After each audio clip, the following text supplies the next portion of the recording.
यह बात जब की है जब मोटू पतलू दोनों छोटे थे। वह दोनों एक साथ एक ही घर में रहा करते थे। दोनों साथ में खाना खाते और दोनों साथ में ही सोते।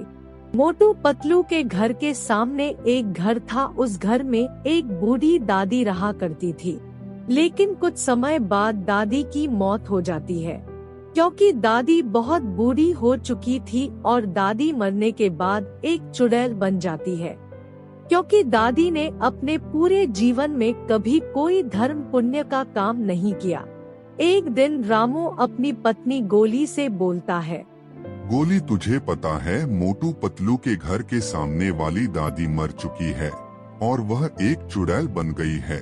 फिर गोली बोलती है, हाँ जी, मुझे पता है। बेचारे मोटू पतलू दोनों कैसे रहते होंगे। वह दोनों बहुत नादान है। कभी वहाँ चले गए तो उनको वह मार देगी।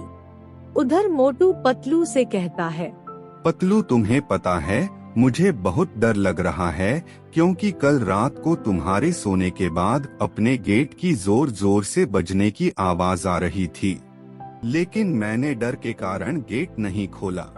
फिर पतलू बोलता है, मोटू, तुम मेरे होते हुए डरो मत। कल रात को चुड़ैल ने तुमको परेशान किया ना। अब देखो, मैं चुड़ैल को नहीं छोड़ूंगा। आज ही उसके घर जाकर उसको मार दूंगा। फिर मोटू बोलता है, नहीं नहीं पतलू, कोई बात नहीं, तुम वहाँ मत जाओ। अगर तुम्हें कुछ हो गया तो मैं किसके सहारे जिंदा रहूंगा? तुम ही एक मेरे जीने का सहारा हो। लेकिन पतलू मोटू की बात नहीं मानता और जल्दी से अपने घर से निकल जाता है दादी के घर जाने के लिए। जैसे ही पतलू दादी के घर के अंदर जाता है तो उसे वहाँ चुड़ैल दिखती है और बोलती है, अरे वाह, आज तो मेरा खाना मेरे पास चलकर खुद ही आया है। अब तो पतलू बेटा, मैं तुझे कच्चा चबा जाऊंगी और डकार भी नहीं लूंगी। चुड़ैल की यह बात सुनकर पतलू को बहुत तेज गुस्सा हो जाता है और पतलू बोलता है, सुन ले मेरी बात चुड़ैल, कान खोलकर मैं तुझे वार्निंग दे रहा हूँ। हमारे घर कभी मत आ जाना, वरना तेरी चटनी बना दूंगा। फिर चुड़ैल बोलती है, पतलू के बच्चे, तेरी इतनी हिम्मत, तूने मुझे इतना कुछ बोला, अब ले तू मेरे हाथों से गया। इतना कहकर चुड़ैल पतलू को अपनी जादू की शक्ति से एक कुत्ता बना देती है। तो पतलू बहुत तेज चिल्लाता है, मोटू मुझे बचाओ, मोटू मुझे बचाओ। उधर मोटू को पतलू के चिल्लाने की आवाज सुनाई देती है।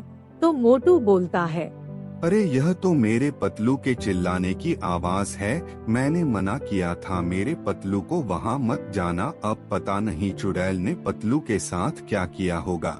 मोटू वहाँ हिम्मत दिखाकर चुड़ैल के पास जाता है और बोलता है, चुड़ैल जी, आप मेरे पतलू को माफ कर दो। बेचारे मेरे पतलू ने आपका क्या बिगाड़ा है जो आपने मेरे पतलू को कुत्ता बना दिया?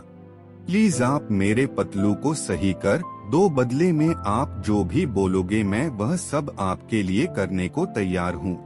फिर चुड़ैल बोलती है, मोटू, मुझे तुम्हारी दोस्ती देखकर बहुत दया आ गई और तुम वैसे भी मेरे पड़ोसी हो। तुम बस मेरे लिए इतना सा कर दो, मेरी बॉडी को तुम जला दो तो मेरी आत्मा को शांति मिल जाएगी।